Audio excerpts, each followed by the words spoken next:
question from the analytic function, and it is also very important. It is given to us that fz equal to x cube into 1 plus iota minus y cube into 1 minus iota over x square plus y square for z non-zero, and f of 0 equal to 0 is also given. Then we have to show that first, fz is continuous at z equal to 0. Second, CR equations are satisfied at origin. Third, derivative of fz does not exist at z equal to 0. Right? Now, as the function is given in this form, we can take the real parts separately and imaginary parts separately. So the real part will be x cube minus y cube over x square plus y square. Then you write plus iota times x cube minus y cube over x square plus y square. So this function is now written like this.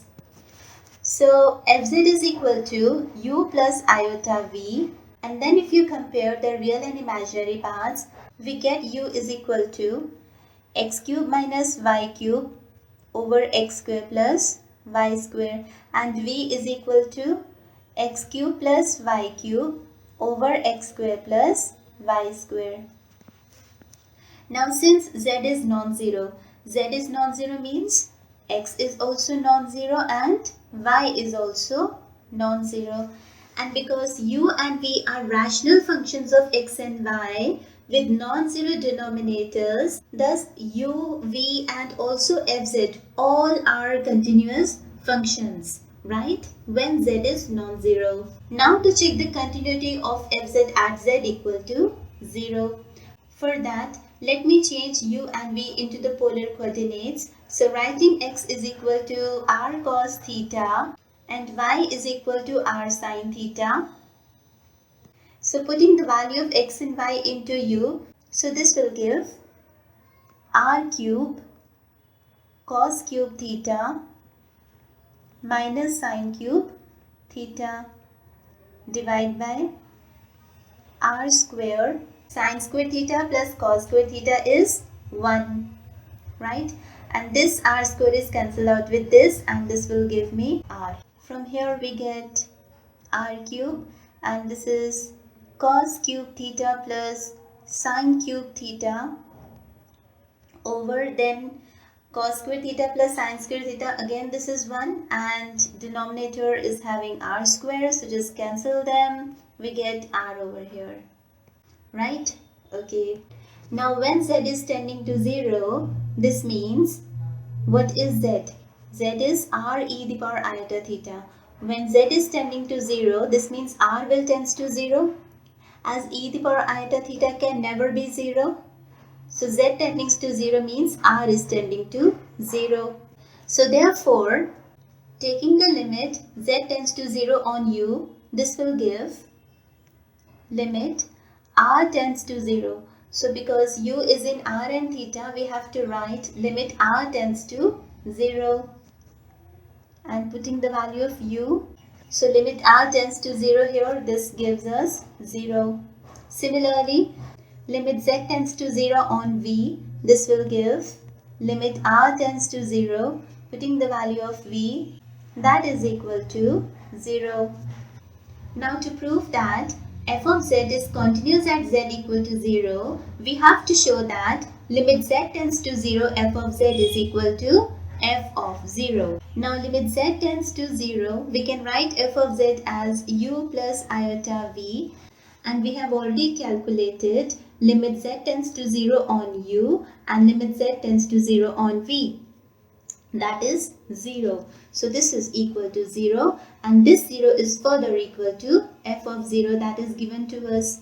So we have proved that limit z tends to 0 f of z is equal to f of 0. That is what the definition for the continuity, right?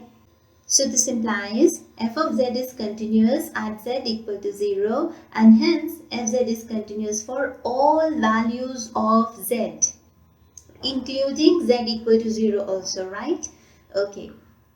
So second, we have to show that Cauchy-Riemann equations are satisfied at the origin. For that, at the origin, we have to calculate these partial derivatives, right? Okay, u and v I have already written over here. So let's calculate curly u over curly x first. So this is limit x tends to 0, ux0 minus u00 over x. So this is equal to limit x tends to 0, putting x as it is and y equal to 0 in this u, we get x, right? X minus, and putting 0 over here in u for x and y, this will gives us 0 over x. So this is equal to 1. Then calculating curly u over curly y. So this is limit y tends to 0, u0y minus u00 over y. So putting x equal to 0 in u and y as it is, so this will gives us negative y minus, putting 0 over here gives us 0, and this is equal to negative 1. Then curly v over curly x. So this gives us limit x tends to 0, putting y 0 over here, we get x minus 0 over x, that is equal to 1.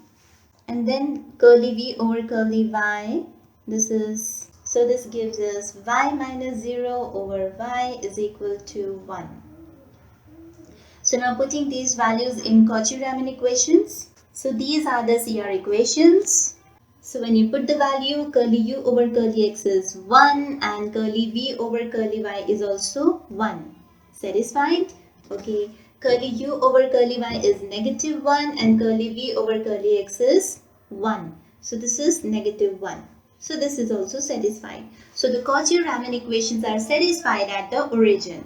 And now third, to show that f dash 0 does not exist. So f dash 0 is limit z tending to 0, f of z minus f of 0 over z.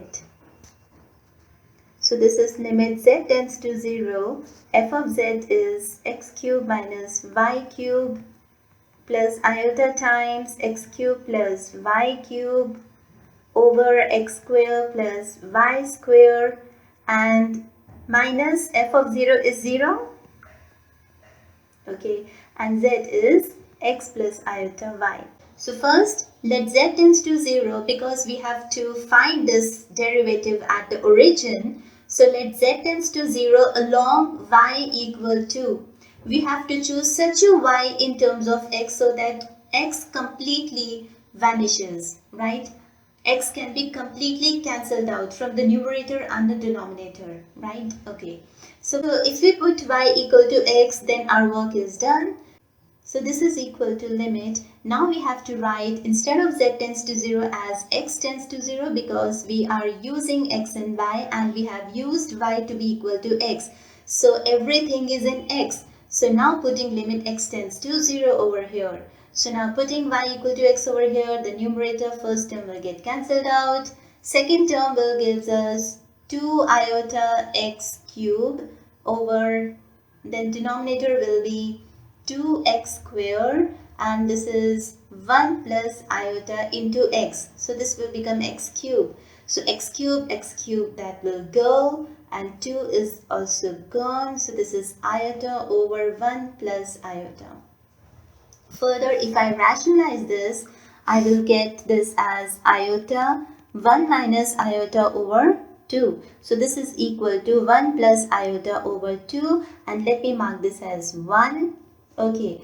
Also, if I let z tends to 0 along x-axis, let's take that z tends to 0 along the x-axis, which means on x-axis y is equal to 0. So we can also take this condition, right? Then f dash 0 becomes, okay, putting y equal to 0 over here, we get x cube plus iota x cube, right? So this is x cube plus iota x cube, and in the denominator we get x square into x, that is x cube, right? So this is equal to 1 plus iota. Please mark this as 2. And now if you notice that f dash 0 along y equal to x gives us this value, and f dash 0 along x-axis giving us this value, and these two values are not equal. Since the limit 1 and 2 are different, therefore f dash 0 does not exist. Okay, hence proved. So do like and subscribe for the latest videos. Thank you. Stay blessed.